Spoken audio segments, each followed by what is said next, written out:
எல்லா புகழும் இறைவனுக்கு. அஸ்ஸலாமு அலைக்கும். நான் சுல்தானா பர்வீன். சிந்தனைக்காக உங்களோட சில நிமிடம். ஒரு ஊர்ல ஒரு கிராமவாசி என்ன பண்றாரு, ஒரு கிளியை விலைக்கு வாங்குறார். அந்த கிளிக்கு பேசுவதற்கு நிறைய வார்த்தைகளை கற்றுக் கொடுக்கிறார். ஆனா கிளி என்ன பண்ணுது, ஒரே ஒரு வார்த்தையை மட்டும் கற்றுக்கொள்கிறது. என்ன வார்த்தை அப்படின்னா, அதுல என்ன சந்தேகம் அப்படிங்கிற அந்த வார்த்தையை மட்டும் கிளி கற்றுக்கொள்கிறது. என்ன பேசினாலும், என்ன கேள்வி கேட்டாலும் திரும்ப திரும்ப அது சொல்லக்கூடிய ஒரே வார்த்தை, அதுல என்ன சந்தேகம்ங்கிறதா.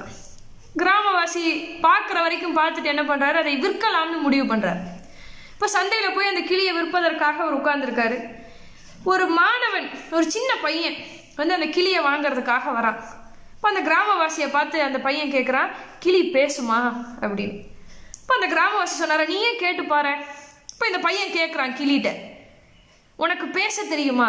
உடனே கிளி சொல்லுது, அதில் என்ன சந்தேகம்? இப்போ அவனுக்கு ரொம்ப சந்தோஷமாயிடுச்சு. ரெண்டாவது கேள்வியை கேட்குறான், உனக்கு பாட தெரியுமா? இப்போ அந்த கிளி சொல்லுது, அதில் என்ன சந்தேகம்? அதுக்கு தெரிந்த ஒரே வார்த்தையை அதை திரும்ப திரும்ப சொல்லுகிறது. அந்த பையன் அந்த கிளியை காசு கொடுத்து வாங்கிட்டு வீட்டுக்கு வந்துடுறான். வீட்டில் இருக்கக்கூடிய எல்லா நபர்களும் அந்த கிளிகிட்ட கேள்வி கேட்குறாங்க. எல்லா கேள்விக்கும் கிளி அதுக்கு தெரிந்த ஒரே பதிலை சொல்கிறது, அதில் என்ன சந்தேகம் அப்படின்னு. இப்போ அந்த பையனுக்கு ஒரு மாதிரி ஆயிடுது. நம்ம ஒரு வேளை ஏமாந்துட்டோமோ அப்படிங்கும்போது அதில் என்ன சந்தேகம் அப்படின்னு அந்த கிளி சொல்லுது. நான் முட்டாளாயிட்டேன், உன்னை வாங்கி நான் ஏமாந்துட்டேன் அப்படின்னா அதில் என்ன சந்தேகம் அப்படின்னு கிளி சொன்ன உடனே அவனுக்கு ரொம்ப ஒரு மாதிரி ஆகி பார்க்குற வரைக்கும் பார்த்துட்டு அவனும் என்ன யோசிக்கிறான், பேசாமல் நம்மளும் இந்த கிளியை வித்துடலாம் அப்படின்னு சொல்லிட்டு அம்மா அப்பா கிட்ட போய் சொல்கிறான், எனக்கு இந்த கிளி பிடிக்கல, நான் எதை கேட்டாலும் அதில் என்ன சந்தேகம்னு சொல்லி இது என்னை ரொம்ப சங்கடப்படுத்துது, நான் முட்டாளா அப்படின்னு கேட்டால் அதில் என்ன சந்தேகம்னு இந்த கிளி என்னையே பார்த்து சொல்லுது, தயவு செஞ்சு இந்த கிளியை வித்துருங்க அப்படின்னு அந்த பையன் சொல்கிறான். இப்போ அந்த சின்ன பையனுக்கு புரியக்கூடிய வகையில் அவருடைய அப்பா வந்து இந்த விஷயத்த சொல்கிறார். ஒரு குருவினுடைய வாழ்க்கையில் நடந்த ஒரு சம்பவத்தை சொல்லி இந்த சின்ன பையனுக்கு அவர் புரிய வைக்கிறார். ஒரு குரு கிட்ட போய் ஒருத்தர் கேட்குறார், நீங்கள் உரையாற்றுகிற பொழுது யாருமே உங்களோட பேச்சை கேட்கல அப்படின்னா நீங்கள் என்ன பண்ணுவீங்க குருவே அப்படின்னு அந்த குரு கிட்ட கேட்டோன்னு அவர் சொன்னாராம், யாருமே என்னுடைய பேச்சை புறக்கணிக்கவில்லை என்று நினைத்து நான் சந்தோஷப்படுவேன்னு குரு சொன்னாராம்.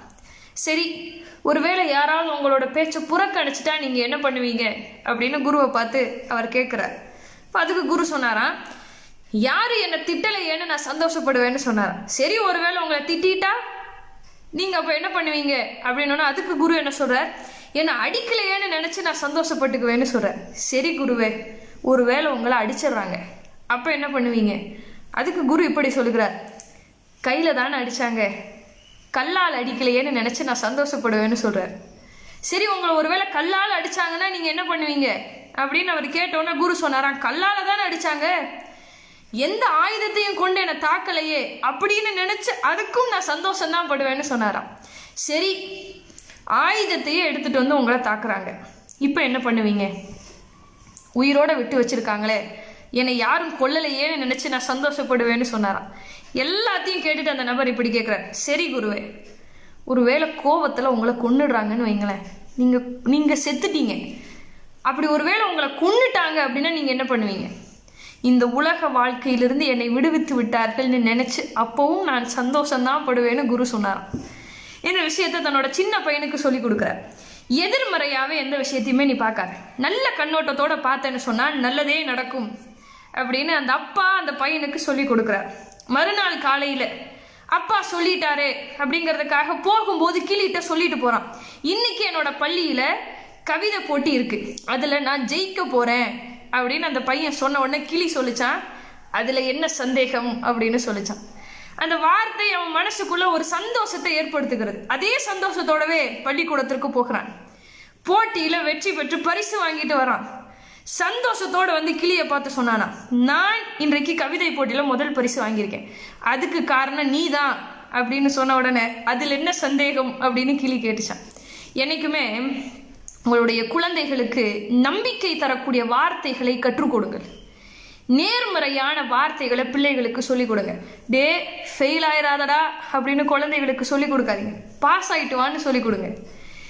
தோத்து போயிடாதன்னு சொல்லி கொடுக்கறத விட ஜெயிச்சுட்டு வான்னு உங்களுடைய குழந்தைகளுக்கு கற்றுக் கொடுங்க. அஸ்ஸலாமு அலைக்கும்.